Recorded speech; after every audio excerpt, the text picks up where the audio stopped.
রং রেখা আর সৃজনশীলতার স্পর্শে প্রজন্মের পর প্রজন্মকে আলোর পথ দেখেছেন শিল্পী মুস্তফা মনোয়ার।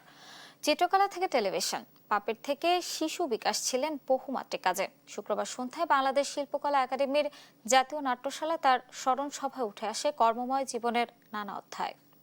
আমার দেশের মাটি তোমার তরি ঠেকায় মাথা। শৈল্পিক মুক্তিযোদ্ধা মুস্তাফা মনোয়ার লাল সবুজের মানচিত্রে নিভৃত এক বিপ্লবের নাম।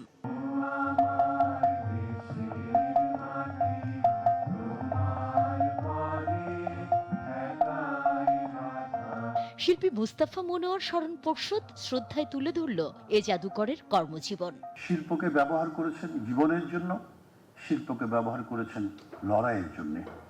মোস্তফা মনোয়ারের মতো মানুষের মৃত্যু নেই। কথায়, গানে, সুরে, নৃত্যে, চিত্রে নানা নিবেদনের মাধ্যমে তাকে স্মরণ করা। জীবনের শেষ দিন পর্যন্ত বিশ্বাস করেছেন শিল্প মানুষের ভেতর পরিবর্তনের শক্তি জাগিয়ে তোলে। স্মৃতিচারণ শিল্পীর অর্ধাঙ্গিনীর। তাকে যে দেশের লোক এত ভালোবাসে এটা ভাবা যায় না। ওনাকে নিয়ে কোথাও বাইরে গেলে ওই হাঁটা যেত না।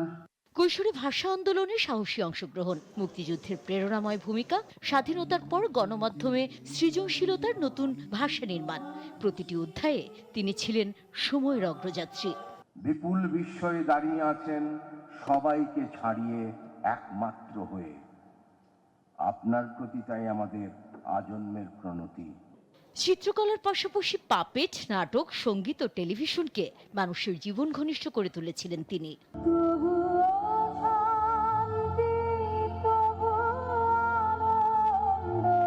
নতুন করে মনের কথা কিংবা মিনা কার্টুন হয়ে উঠেছিল অসংখ্য শিশুর বেড়ে ওঠার সঙ্গী।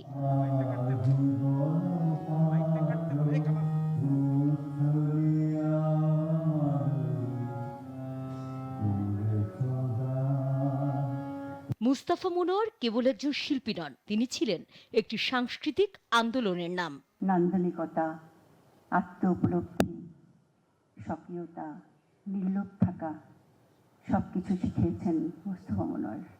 গত 29 জুন শেষ নিঃশ্বাস ত্যাগ করেন এই গুণী শিল্পী। সুমনা সুমি, দেশ টিভি, ঢাকা।